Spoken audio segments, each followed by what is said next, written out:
Alain Fabien Maurice Marcel Delon was born in Sceaux, Hauts-de-Seine, France, to Edith Arnold and Fabien Delon. His father was of French and Corsican-Italian descent, and his mother was of French and German ancestry. His parents divorced early on, and Delon had a stormy childhood, being frequently expelled from school. In 1953–1954 he served with the French Marines in Indochina. In the mid-50s he worked at various odd jobs including waiter, salesman and porter in Les Halles Market. He decided to try an acting career and in 1957 made his film debut in Yves Allégret's Send a Woman When the Devil Fails 1957.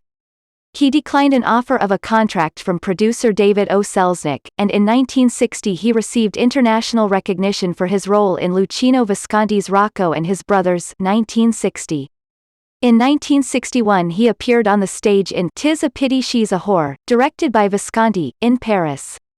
In 1964 he formed his own production company, Delbo Productions, and he produced a short film directed by Guy Giles.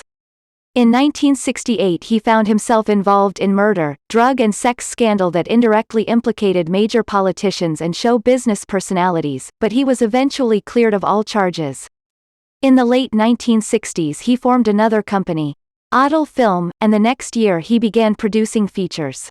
In 1981 he directed his first film, Pour le pot d'une flic 1981. Delon was a sensation early in his career. He came to embody the young, energetic, often morally corrupted man. With his breathtaking good looks he was also destined to play tender lovers and romantic heroes, and he was a French embodiment of the type created in America by James Dean. His first outstanding success came with the role of the parasite Tom Ripley in René Clement's sun-drenched thriller Purple Noon 1960. Delon presented a psychological portrait of a murderous young cynic who attempts to take on the identity of his victim. A totally different role was offered to him by Visconti in Rocco and His Brothers 1960. In this film Delon plays the devoted Rocco, who accepts the greatest sacrifices to save his shiftless brother Simon. After several other films in Italy, Delon returned to the criminal genre with Jean Gabin in Any Number Can Win 1963. This work, a classic example of the genre, was distinguished not only by a soundly worked-out screenplay, but also by the careful production and the excellent performances of both Delon and Gabin. It was only in the late 1960s that the sleek and lethal Delon came to epitomize the calm, psychopathic hoodlum, staring into the camera like a cat assessing a mouse.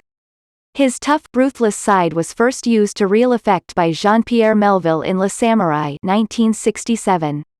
In 1970 he had a huge success in The Blood-Stained Borsellino 1970, which he also produced, playing a small-time gangster in the 1930s who, with Jean-Paul Belmondo, becomes king of the Marseille underworld. Delon later won critical acclaim for his roles, against type, in Joseph Lossi's Mr. Klein 1976, in which he played, brilliantly, the icily sinister title role, and the art movie Swan in Love 1984. He has an older son Anthony Delon, who has also acted in a number of movies from his first marriage to Nathalie Delon, and has a young son and daughter, Alain Fabien and Anuchka with Rosalie.